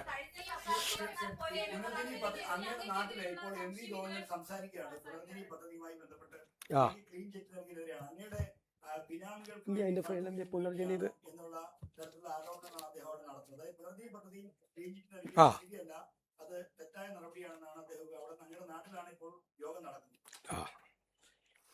ഈ ഗവൺമെന്റ് വന്നതിന് ശേഷം ഒരു അന്വേഷണവും ഒരു നടപടിയും ഇത് സംബന്ധിച്ചെടുത്തിട്ടില്ല. എല്ലാ ഫൈൻഡിങ്ങും നടത്തിയത് കഴിഞ്ഞ സമയത്ത്. നിങ്ങളിതൊന്ന് അറിയണം. 2020 ഇത് കഴിഞ്ഞ ഉടനെ തന്നെ നിയമസഭയിൽ ഒരു ആരോപണം വന്നു. അപ്പോൾ ഞാൻ പറഞ്ഞു, അന്നത്തെ മുഖ്യമന്ത്രിയോട് പറഞ്ഞു, അങ്ങൊരു വിജിലൻസ് അന്വേഷണം നടത്തണമെന്ന് പറഞ്ഞു. അതിനുശേഷം അവർ വിജിലൻസ് അന്വേഷണം നടത്തി. എൻ്റെ ആവശ്യമായിരുന്നു, ഞാൻ നിയമസഭയിൽ ആവശ്യപ്പെട്ട് അന്വേഷണം നടത്തിയിട്ട് ഒരു തരത്തിലുള്ള ക്രമക്കേടും നടന്നിട്ടില്ല എന്നുള്ള റിപ്പോർട്ട് പ്രാഥമിക അന്വേഷണം നടത്തി വിജിലൻസ് ഗവൺമെൻറ് കൊടുത്തു. അന്ന് അത് അംഗീകരിച്ചു. അത് കഴിഞ്ഞിട്ടൊരു പരാതി ആയിട്ട് ഒരാൾ ഹൈക്കോടതിയിലെ സിംഗിൾ ബെഞ്ചിൽ പോയി. സിംഗിൾ ബെഞ്ച് പരാതി തള്ളി. രണ്ടാമത് അതിന് അപ്പീലായിട്ട് ഡിവിഷൻ ബെഞ്ചിൽ പോയി ഹൈക്കോടതി. ആ ഡിവിഷൻ ബെഞ്ച് തള്ളി. കേട്ടോളാം. പിന്നീടാണ് ഞാൻ പ്രതിപക്ഷ നേതാവായി വരുന്നത്. പ്രതിപക്ഷ നേതാവായി വരുമ്പോഴാണ് 2023 നേരത്തെ അന്വേഷിച്ച് തള്ളിയ കേസ് ഞാൻ പ്രതിപക്ഷ നേതാവായപ്പോൾ വീണ്ടും ഒരു പരാതി വാങ്ങി വീണ്ടും അന്വേഷണം ആരംഭിച്ച് കഴിഞ്ഞതിന് ശേഷം വിജിലൻസ് റിപ്പോർട്ടാണ് 14/6/2023 രജിസ്റ്റർ ചെയ്ത കേസിൽ 7/9/24 വിജിലൻസ് റിപ്പോർട്ട് കൊടുത്തിരിക്കുകയാണ്. എന്താണ്? Enquiry could not discover any evidence to sustain the allegation. The enquiry so far could not reveal any evidence and also the allegations could not sustain in evidence. ഇത് ഞാൻ മുഖ്യമന്ത്രിയായതിനു ശേഷമുള്ളതല്ല, 7/9/2024 റിപ്പോർട്ടാണ്. ഇനി വീണ്ടും അതിൽ വിജിലൻസ് നടത്തിയ റിപ്പോർട്ടിൽ 2 വിജിലൻസ് ഡയറക്ടർമാർ റിപ്പോർട്ട് കൊടുത്തു. ഒന്ന്, prevention of corruption act attract ചെയ്യുന്ന ഒരു തെറ്റും ഞാൻ ചെയ്തിട്ടില്ല, ക്ലീൻ ചിറ്റാണ്. അതായത് PC ആക്ട് എനിക്കെതിരെ ഈ അലിഗേഷൻ അന്വേഷിച്ചതിൽ നിൽക്കില്ല എന്ന് ഒരു വിജിലൻസ് ഡയറക്ടർ. അപ്പോൾ പറഞ്ഞു FCRI അന്വേഷിക്കാൻ പ്രകാരം തീർക്കരുതല്ലേ, ഞാൻ പ്രതിപക്ഷ നേതാവാണല്ലോ, തീർക്കരുതല്ലേ, FCRI വയലേഷൻ നടത്തിയിട്ടുണ്ടോയെന്ന് അന്വേഷിക്കാൻ പറഞ്ഞു. ഒരു FCRI വയലേഷനും ഇല്ലെന്നും പറഞ്ഞ് രണ്ടാമത്തെ വിജിലൻസ് രണ്ട് വിജിലൻസ് ഡയറക്ടർമാരെ ഞാൻ സ്വാധീനിച്ചെന്ന് പറയരുത്. രണ്ടാമത്തെ വിജിലൻസ് ഡയറക്ടർ രണ്ടാമത് FCRI അന്വേഷണം നടത്തി. FCRI നിലനിൽക്കില്ല, ഒരു കാരണവശാലും നിലനിൽക്കില്ല എന്ന് പറഞ്ഞു. അതിൻ്റെ ഇടയിൽ വയനാട് ഞങ്ങളുടെ ക്യാമ്പ് നടത്തുന്ന ദിവസം അന്നത്തെ മുഖ്യമന്ത്രിയുടെ ഓഫീസിൽ നിന്ന് CBI അന്വേഷിക്കാൻ പോകണമെന്ന് പറഞ്ഞു. അപ്പോൾ ഞാൻ പറഞ്ഞ മറുപടി ഓർമ്മയുണ്ടല്ലോ, ഞാൻ പേടിച്ചു പോയി. ഉടനെ CBI അന്വേഷണം ഏർപ്പെടുത്തിക്കൊള്ളാൻ പറഞ്ഞു. CBI അന്വേഷണം ഇതിനകത്ത് നിലനിൽക്കുക, കാരണം വിജിലൻസിനൊരു കേസ് രജിസ്റ്റർ ചെയ്യാൻ പോലും പറ്റാത്തൊരു കേസിൽ CBI അന്വേഷണം നിലനിൽക്കില്ല എന്നുള്ള നിയമോപദേശം ഗവൺമെൻറ്റിന് കിട്ടി. അത് കഴിഞ്ഞതിന് ശേഷമാണ് ഇതെല്ലാം നിന്നിട്ട് ഇത് തീർക്കാതെ, എന്നുവെച്ചാൽ എല്ലാ റിപ്പോർട്ടും കിട്ടിയിട്ട് ഇത് തീർക്കാതെ ഇവർ കയ്യിൽ വെച്ചുകൊണ്ടിരുന്നു. മനസ്സിലായില്ലേ? ഇപ്പോൾ എന്താണ് കൊടുത്തിരിക്കുന്നത്? ഇപ്പോൾ കൊടുത്തിരിക്കുന്നത് 26/5/2026 ഡയറക്ടർ, വിജിലൻസ് ഡയറക്ടർ കൊടുത്തിരിക്കുന്നത് എന്താ? As stated earlier, there is no vigilance angle revealed in the case and so no action is due from this department in this regard. Hence further action in this regard may be dropped എന്ന്. അപ്പോൾ എല്ലാ അന്വേഷണം നടത്തി എല്ലാ റിപ്പോർട്ടും കൊടുത്തത് പിണറായി സർക്കാരിൻ്റെ കാലത്താണ്. പക്ഷെ ആ റിപ്പോർട്ട് വാങ്ങിച്ച് കയ്യിൽ വെച്ചിട്ട് ഈ ഒരു പുകമറയുണ്ടാക്കി എനിക്കെതിരായിട്ട് വിജിലൻസ് അന്വേഷണം നടക്കുന്നു എന്ന് തെരഞ്ഞെടുപ്പ് കാലത്ത് പോലും എനിക്കെതിരായിട്ട് ക്യാമ്പയിൻ നടത്തി. ആയിരുന്നല്ലോ, ക്ലിയർ ആയില്ലേ ഇപ്പോൾ? കാരണം ഞാനന്ന് പറഞ്ഞില്ല, ഞാനന്ന് ഒരിക്കലും ഇത് രാഷ്ട്രീയ വേട്ടയാടലാണെന്ന് ഞാൻ പറയില്ല, ഒരു ആരോപണം വന്നതാണ് എന്നായിരുന്നു എൻ്റെ വാക്ക്. എല്ലാവരും പറയും ഇത് രാഷ്ട്രീയമായി വേട്ടയാടുകയാണെന്ന് എല്ലാവരും പറയും. രാഷ്ട്രീയം ഞാൻ പറഞ്ഞു അന്ന് ഇത് രാഷ്ട്രീയമായിട്ടല്ല, ഒരു ആരോപണം വന്ന് ഞാൻ തന്നെയല്ലേ പറഞ്ഞു അന്വേഷിക്കാൻ. മറ്റേ വിജിലൻസ് പറഞ്ഞപ്പോൾ വിജിലൻസ് അന്വേഷിക്കാൻ പറഞ്ഞു, CBI പറഞ്ഞപ്പോൾ CBI അന്വേഷിക്കും.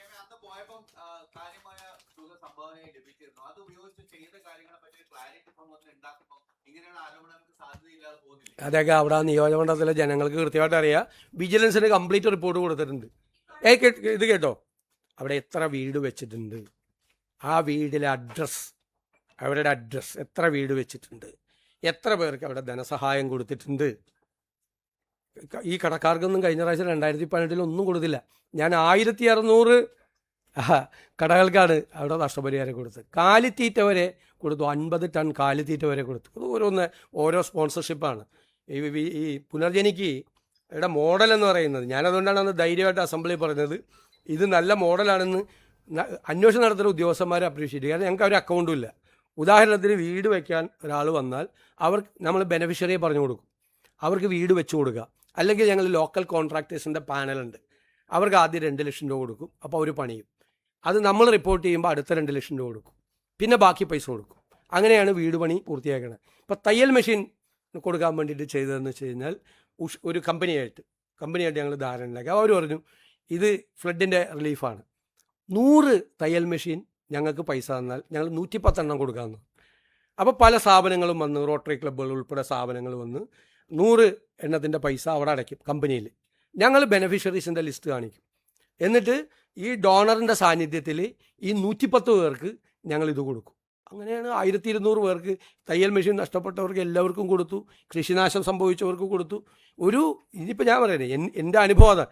ഇത് ഒരു മോഡലായിട്ടാണ് ചെയ്തത്. മോഡൽ എന്ന് വെച്ച് കഴിഞ്ഞാൽ അന്താരാഷ്ട്ര രംഗത്ത് പ്രവർത്തിക്കുകയും ഈ രംഗത്ത് പ്രവർത്തിക്കുകയും ചെയ്യുന്ന ഏജൻസികളുടെ മാനേജ്മെൻറ്റ് ടെക്നിക്കൽ ഗൈഡൻസ് വാങ്ങിച്ചിട്ട് കേരളത്തിൽ ആദ്യമായിട്ട് ഒരു നിയോജക മണ്ഡലത്തിൽ ഒരു MLA ചെയ്ത പ്രോജക്റ്റ്. എനിക്ക് അതിൻ്റെ അകത്ത് അഭിമാനമുണ്ട്.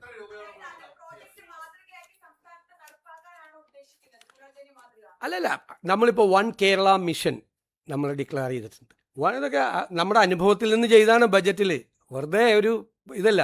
അതിൽ ഈ രംഗത്ത് ചാരിറ്റി രംഗത്ത് പ്രവർത്തിക്കുന്ന ഒരുപാട് സംഘടനകളുണ്ട്, അവരുടെ എക്സ്പീരിയൻസ് ഉണ്ട് ഇഷ്ടം പോലെ, ധാരാളം. നമ്മൾ അത്ഭുതപ്പെട്ടു പോകും.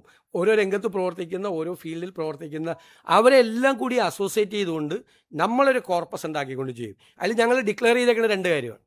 ഒന്ന്, ഒരു ഡോണർ 1000 രൂപ തന്നാൽ അതിൽ നിന്ന് 1 രൂപ പോലും ചെലവെടുക്കാതെ ഈ 1000 രൂപയും ബെനഫിഷ്യറിയുടെ കയ്യിലെത്തിക്കും. അതായിരുന്നു പുനർജനി മോഡലും എത്തിക്കും. 1 രൂപ പോലും പോവില്ല. ചിലവ് നമ്മൾ വേറെ വഹിക്കും, ഗവൺമെൻറ് വഹിക്കും ചിലവ്. അവിടെ MLA വേറെ സംവിധാനം ഉണ്ടാക്കി ആ ചിലവ് വഹിക്കും. പിന്നെ ഈ ബെനഫിഷ്യറി ആരാണെന്ന് ഡോണറിന് അറിയാൻ പറ്റിയെന്ന സംവിധാനം, ഇയാൾ അർഹതപ്പെട്ട ആളാണെന്ന്. ഇപ്പം ഞാനെനിക്ക് 200 തയ്യൽ മെഷീൻ റോട്ടറി ക്ലബ്ബുകളിലൂടെയൊക്കെ തന്നു. അപ്പോൾ ഞാൻ പറഞ്ഞു, റോട്ടറി ക്ലബിനെ അവരുടെ സ്ത്രീകളുടെ സംഘടനയുണ്ട് ഇന്നർവീൽ, അവരോട് വന്ന് ഈ 200 വീടുകളും വിസിറ്റ് ചെയ്യാൻ പറഞ്ഞു. ഈ 200 വീടുകളിൽ അവിടുത്തെ സ്ത്രീകൾ വന്ന് വിസിറ്റ് ചെയ്തു. അപ്പോൾ അവർ വിസിറ്റ് ചെയ്തിട്ട് തിരിച്ച് അവരുടെ കുടുംബങ്ങളെ ഉൾപ്പെടെയാണ് അവരോട് പറഞ്ഞു 300 എണ്ണം കൂടി കൊടുക്കണമെന്ന് പറഞ്ഞു.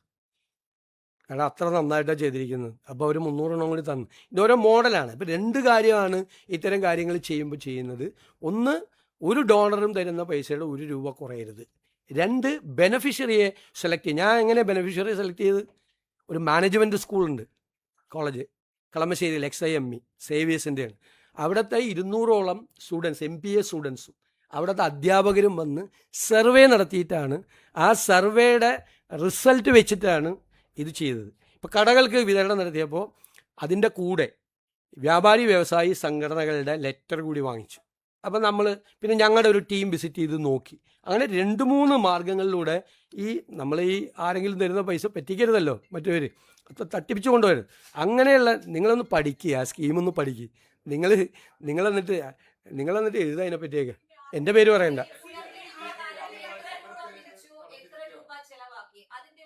അതെല്ലാം കറക്റ്റായിട്ടുണ്ട്, അതെല്ലാം ഉണ്ട്. അതെല്ലാം വിജിലൻസിൽ കൊടുത്തിട്ടുണ്ടെന്ന് ഗവൺമെൻറ്റിൻ്റെ കയ്യിലുണ്ട്, സർക്കാരിൻ്റെ കയ്യിലുണ്ട്. ഞാൻ പല പ്രാവശ്യം പറഞ്ഞതാണ്, എത്ര വീട് വെച്ചെന്ന് വരെ പറയും. നിങ്ങൾ കേൾക്കാത്തതിന് ഞാൻ എന്ത് ചെയ്യാൻ പറ്റും? എത്ര ഏതെല്ലാം കാര്യങ്ങൾ ചെയ്തിട്ടുണ്ട് എന്ന് എക്സ്പ്ലെയിൻ ചെയ്യുകയും 2021 തെരഞ്ഞെടുപ്പ് കാലത്ത് പ്രിൻ്റ് ചെയ്ത് എല്ലാ വീടുകളിലും എത്തിക്കുകയും ചെയ്തതാണ്. എല്ലാ വീടുകളിലും അന്ന് വച്ച വീടുകളുടെ എണ്ണം, കൊടുത്ത തയ്യൽ മെഷീനുകളുടെ എണ്ണം, കാർഷിക കടാശ്വാസം കൊടുത്തത്, കടകൾ നഷ്ടപ്പെട്ടവർക്ക് പൈസ കൊടുത്തത്, പശുവിന് തീറ്റ പോലും ഉണ്ടായിരുന്നില്ല. 50 ടൺ കാലിത്തീറ്റയാണ് മിൽമ ബൂത്തുകൾ വഴി, മിൽമ വഴി അന്ന് വിതരണം ചെയ്തു. ഒരു സ്ഥലത്തും ചെയ്തിട്ടില്ല സംസ്ഥാനത്ത്. അങ്ങനെയുള്ള മൈന്യൂട്ടായിട്ടുള്ള കാര്യം, കുഞ്ഞുങ്ങൾക്ക് കംപ്ലീറ്റ് ഇത് നഷ്ടപ്പെട്ടവർക്ക് ഉള്ള സാധനങ്ങൾ, ലാപ്ടോപ്പ്, അതുപോലെ ഫോൺ നഷ്ടപ്പെട്ട ആളുകൾക്ക് ഫോണ്, ഒരുപാട് കാര്യങ്ങൾ അതെല്ലാം പ്രിൻ്റ് ചെയ്ത് പബ്ലിഷ് ചെയ്താണ്. എന്നിട്ട് എപ്പോഴും വന്നിട്ട് ഇതേ ചോദ്യം ചോദിക്കുക, എന്താണ്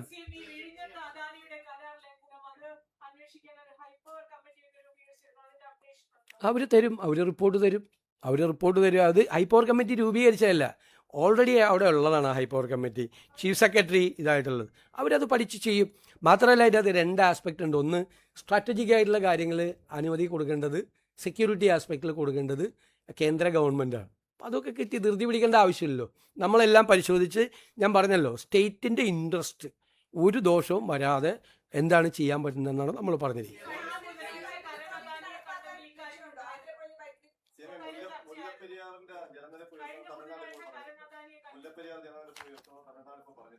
അല്ല, അത് നമ്മൾ ആ ഒരു ഡിസ്പ്യൂട്ട് നിലനിൽക്കുമല്ലേ, കേസും കമ്മിറ്റിയും.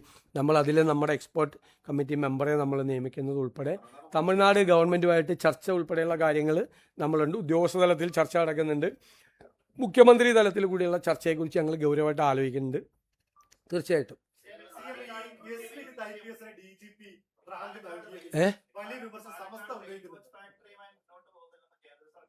എന്താണ് അതിപ്പോഴല്ല അവരെ അറിയിച്ചത്, 2022 അറിയിച്ചായിരുന്നു. 2022 അറിയിച്ചപ്പോൾ ആ സ്ഥലം റെയിൽവേയിൽ നിന്ന് വിട്ട് കിട്ടാൻ വേണ്ടിയിട്ടാണ് കഴിഞ്ഞ ഗവൺമെൻറ് നോക്കിയത്. അവരന്നും പറഞ്ഞത് ഇപ്പോഴും പറഞ്ഞ ഒന്ന് തന്നെയാണ്. കാരണം അവർക്ക് ആവശ്യമില്ലെന്ന് കോച്ച് ഫാക്ടറിയുടെ ആവശ്യമായിട്ടുള്ള കോച്ചുകൾ ബാക്കിയുള്ള ഫാക്ടറികളിൽ നിർമ്മിക്കുന്നുണ്ട്. ഇനി ഒരു പുതിയ കോച്ച് ഫാക്ടറിയുടെ ആവശ്യമില്ല എന്ന് പറയും. ഇപ്പോൾ റെയിൽവേ പറഞ്ഞിരിക്കുന്നത് അവരെ ഏതെങ്കിലും ഒരു ഇൻവെസ്റ്റ്മെൻറ്റ് കൊണ്ടുവരാം എന്നാണ് പറഞ്ഞിരിക്കുന്നത്. അപ്പോൾ റെയിൽവേ മിനിസ്റ്ററുമായിട്ട് നമ്മൾ സംസാരിക്കും. ഇതിപ്പോൾ കിട്ടിയ ഇൻഫർമേഷൻ അല്ല, ഇപ്പോൾ ഒരു വാർത്ത വന്നൊന്നല്ല. 2022 ഓൾറെഡി സെൻട്രൽ ഗവൺമെൻറ് സ്റ്റേറ്റ് ഗവൺമെൻറ്റിനെ അറിയിച്ചത്. ഇപ്പം ശരിയപ്പോൾ അത്രയും മതി.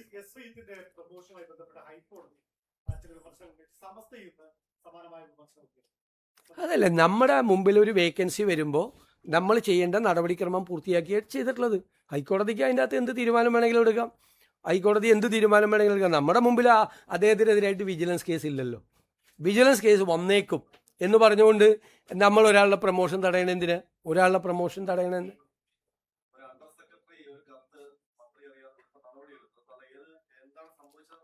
അത് സർക്കാർ അന്വേഷിച്ചിട്ടാണല്ലോ നടപടിയെടുത്തത്. നടപടി അത് അന്വേഷിച്ചിട്ടാണ്. അതായത് സസ്പെൻഷൻ ഒരു അന്വേഷണ വിധേയമായിട്ടാണല്ലോ സസ്പെൻഡ് ചെയ്തേക്കുന്നത്. പ്രഥമ ദൃഷ്ട്യാ ഗുരുതരമായ തെറ്റ് ചെയ്തിട്ടുള്ളതായിട്ട് കണ്ടു. കാരണം അവിടെ നിന്ന് മന്ത്രി കൊടുത്തതല്ല ഇതായിരുന്നു. അതായത് ഒരാളെ മനഃപൂർവ്വം ഒരാളെ സഹായിക്കാൻ വേണ്ടി ചെയ്തതായിട്ട് പ്രഥമ ദൃഷ്ട്യാ മനസ്സിലായതുകൊണ്ടാണ് നടപടിയെടുത്തത്. ഇനി അത് അന്വേഷണം പൂർത്തീകരിച്ചിട്ട് ചെയ്യും. സസ്പെൻഷൻ പണിഷ്മെൻ്റ് അല്ലല്ലോ. അവർക്ക് അനുകൂലമായിട്ട് റിപ്പോർട്ട് കൊടുത്ത ആൾ സസ്പെൻഡ് ചെയ്ത് കഴിഞ്ഞാൽ പിന്നെ അവരത് പറയില്ലേ? അത് നാച്ചുറൽ അല്ലേ?